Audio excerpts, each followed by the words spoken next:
So now that we've got all our basic systems in our game in place, the main thing that is different about our games from this point on is adding variety to our enemies, giving them different movement patterns, giving them different speeds of firing, giving them different speeds of movement.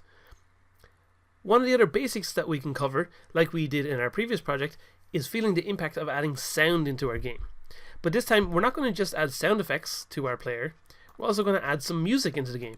And it's good to see how easy it is to add music into the game too.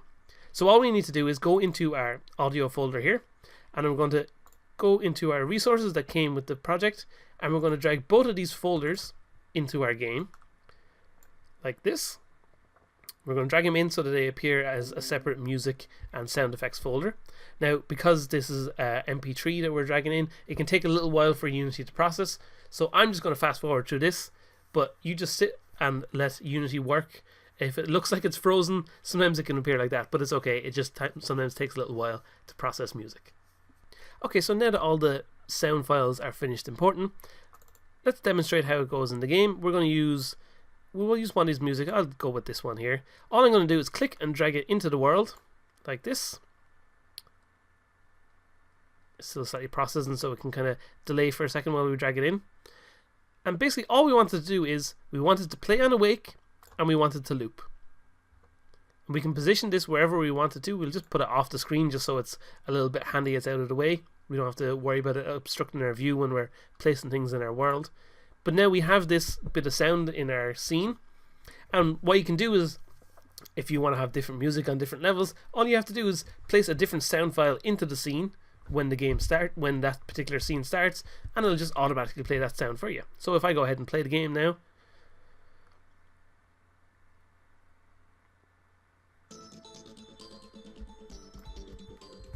so the bit of music immediately changes how the game feels. It kind of feels a bit more spacey now. We're on a bit of an adventure, trying to find out where we're going. Who knows what's going on? But the music can change the feel of the game. So to demonstrate that, I'm going to delete that music from the scene and pop in this other music. Like this. We'll hit play again.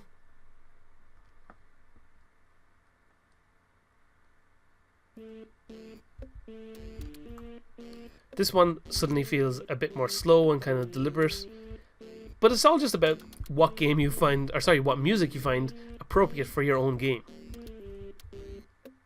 and finding the sweet spot of which music kind of makes the game feel even better than it did before.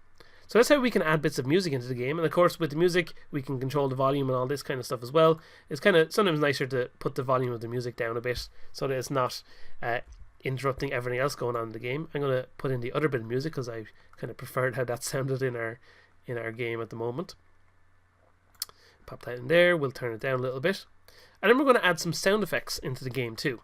Now in our previous Brick Busters game, we set up our sound effects to play at certain points when our ball hit the different walls, when our ball hit the paddle, when the ball destroyed a brick, all that kind of stuff.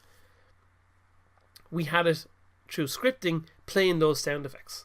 But we're going to do a different and much kind of simpler way of handling sound effects by just associating them with different times within our world. So we have some different laser sound effects here. We've got an enemy laser and we've got a player laser. And we know that when our lasers are fired, that's the first time they're entering our world.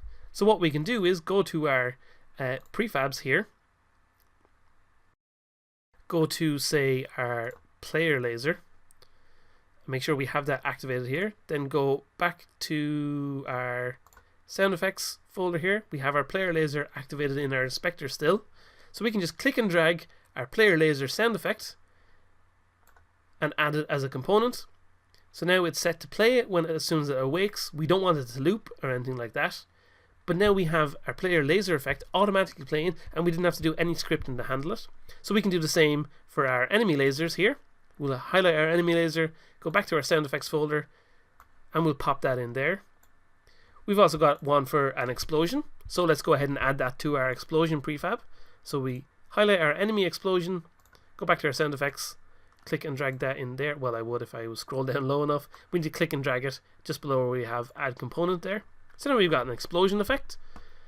And finally we've got laser impact. So we could make that play through scripting when our lasers impact against an enemy or anything like that. We know we have that in our on trigger enter, so we could do it there.